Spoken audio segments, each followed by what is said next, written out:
జగన్ సర్కారు చేసిన నిర్వాకంతో ఏపీలో పెట్టుబడుల సదస్సుకు వచ్చేందుకు సింగపూర్ సర్కార్ అంగీకరించడం లేదన్నారు AP CM Chandrababu. AI, quantum కంప్యూటింగ్లో యువత మరింత నైపుణ్యం పెంచుకోవాలన్నారు ఏపీ మంత్రి లోకేష్. అధికారాన్ని అడ్డుపెట్టుకుని కూటమి ప్రభుత్వం దాడులకు పాల్పడుతోందని ఆరోపించారు ఏపీ మాజీ సీఎం జగన్మోహన్ రెడ్డి.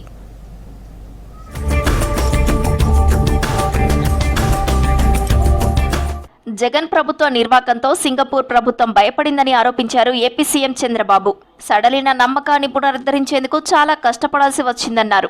ఏపీలో పెట్టుబడుల సదస్సుకు వచ్చేందుకు సింగపూర్ ప్రభుత్వం తేలిగ్గా అంగీకరించలేదన్నారు. వైసీపీ ప్రభుత్వ హయాంలో సింగపూర్ వెళ్లి మరీ అక్కడి మంత్రులను బెదిరించారన్నారు.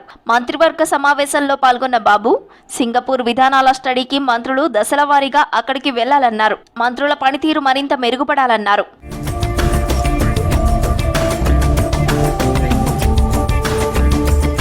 సమాజంలో నిత్యం మార్పులు వస్తున్నాయని, వాటిని స్వీకరిస్తేనే మెరుగైన ఉపాధి అవకాశాలు ఉంటాయన్నారు ఏపీ మంత్రి నారా లోకేష్. విజయవాడలో నిర్వహించిన గ్రీన్ ఎనర్జీ కాన్ఫరెన్స్ లో పాల్గొన్నారు మంత్రి Lokesh.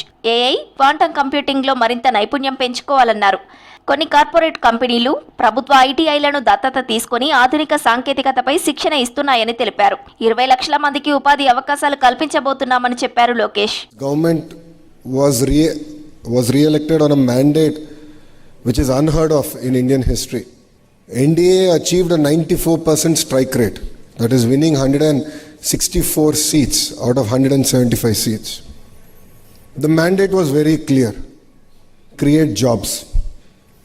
In fact, we are probably the very first political establishment that made a promise that we will create 20 lakh jobs in 5 years. So this requires greater collaboration across ministries, ministers to work together of creating a vibrant ecosystem.